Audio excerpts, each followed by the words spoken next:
Harry Potter à l'école des sorciers n'est pas seulement le premier chapitre d'une des sagas cinématographiques les plus aimées de tous les temps, mais c'est aussi un véritable coffre rempli de détails cachés et de curiosités surprenantes que de nombreux fans n'ont peut-être pas encore découverts. Ce film qui a ouvert les portes du monde magique de Poudlard regorge d'éléments subtils et d'effets visuels qu'il vaut la peine d'explorer plus en profondeur. Aujourd'hui, nous allons plonger dans certains de ces détails moins connus qui enrichissent l'histoire, révélant des moments magiques qui auraient pu passer inaperçus, même pour les spectateurs les plus attentifs, et ajoutant de nouvelles couches à cette aventure adorée par des millions de personnes dans le monde entier.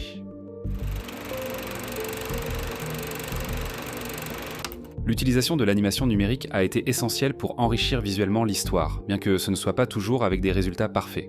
Lors des scènes de Quidditch, l'animation numérique est assez visible, avec des moments où la qualité laisse un peu à désirer, surtout pendant les acrobaties aériennes des gardiens. Même Neville, lors de sa première scène en ballet, est remplacé par une version numérique un peu maladroite. Ces moments moins réussis sont rapidement compensés par des plans plus stables et réalistes. Une des premières introductions aux maisons de Poudlard se fait lorsque Harry, tout juste arrivé à l'école, entend pour la première fois les caractéristiques de Serpentard, avec la couleur verte et le serpent comme symbole. Ces éléments sont subtilement anticipés dans une scène au zoo, lorsque Harry remarque un groupe d'enfants vêtus de vert sortant de la maison des reptiles. Juste après, la caméra se concentre sur un serpent que Dudley est en train d'embêter. Ce détail crée un lien entre le comportement cruel de Dudley et la maison connue pour sa moralité ambiguë. La passion de la professeure Minerva McGonagall pour le Quidditch est un détail subtil mais important.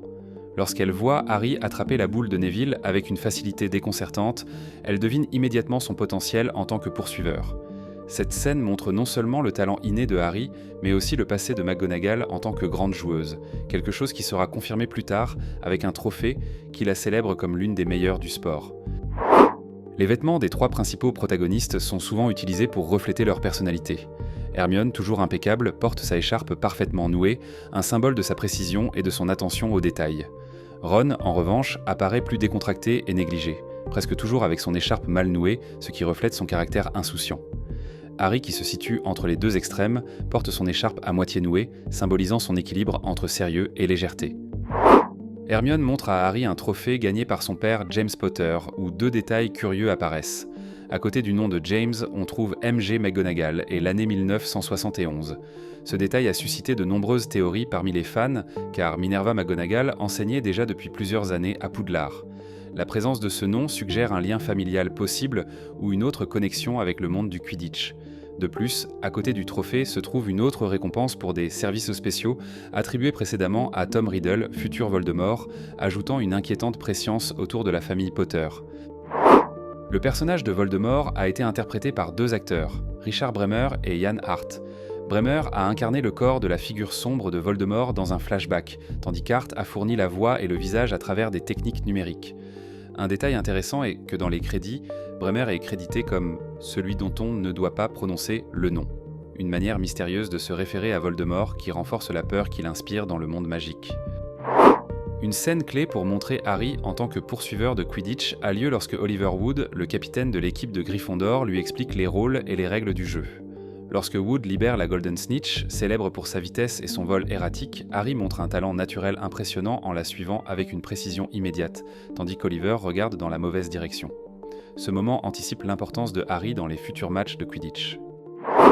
Le miroir du Riséd, qui joue un rôle crucial dans le premier livre et le film, ne montre pas le visage de la personne qui le regarde, mais le désir le plus profond de son cœur. Les mots gravés sur le cadre semblent être une série de lettres aléatoires, mais si on les lit à l'envers, on obtient « Je ne montre pas ton visage, mais le désir de ton cœur ». Cette révélation clarifie la fonction du miroir et approfondit le thème de la perte et du désir, essentiel pour Harry et Ron, qui voient respectivement la famille que Harry n'a jamais connue et la grandeur que Ron espère atteindre. La scène dans laquelle Neville reçoit la boule de sa grand-mère a une signification particulière. Bien que le focus soit sur son échec à se souvenir de ce qu'il a oublié, la direction met en évidence un contraste clair entre lui et les autres élèves.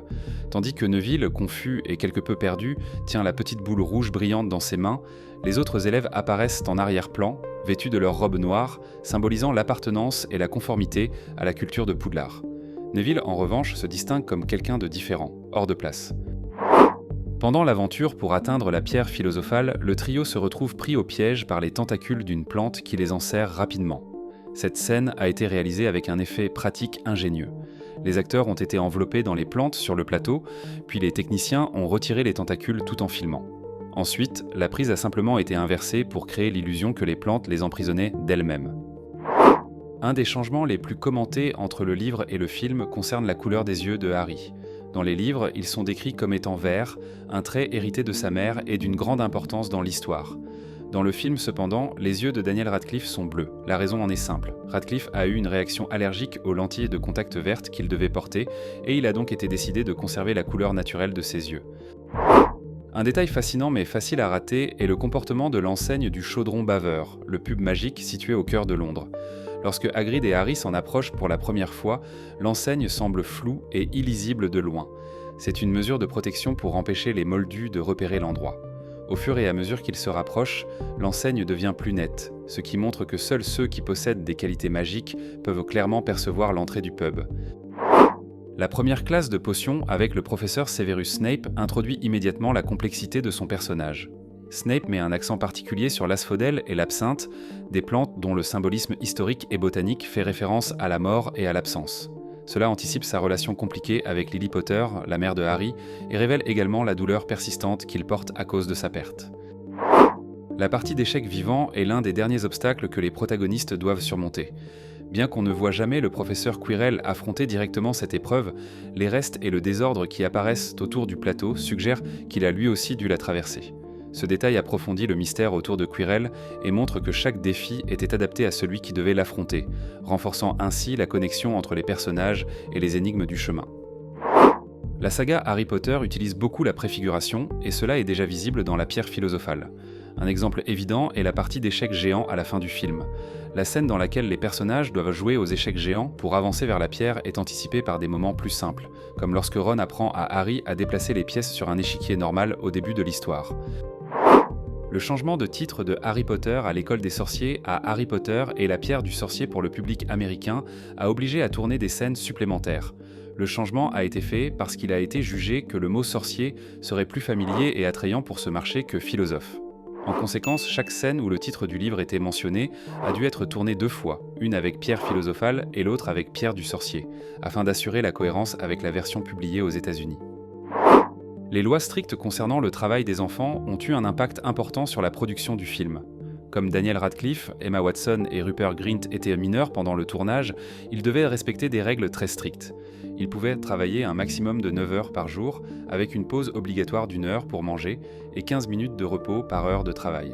Ces règles ont directement affecté le calendrier de tournage, rallongeant la production et nécessitant une planification plus minutieuse pour tirer le meilleur parti de chaque minute autorisée avec les acteurs. Ainsi se termine notre exploration des détails moins évidents de Harry Potter à l'école des sorciers, montrant que même dans les scènes les plus familières se cachent des secrets inattendus. Ces petits trésors enrichissent non seulement l'expérience du film, mais révèlent aussi la profondeur et l'attention portée à la construction de toute la saga. Revoir le film après avoir découvert ces détails rendra sans aucun doute l'expérience plus complète et gratifiante, et nous espérons que cela vous amènera à apprécier encore plus cette aventure magique. Si vous avez aimé la vidéo, n'oubliez pas de liker et de vous abonner à la chaîne. Dites-nous en commentaire si vous souhaitez que nous explorions toute la saga Harry Potter. Merci de nous avoir accompagnés et à bientôt dans la prochaine vidéo.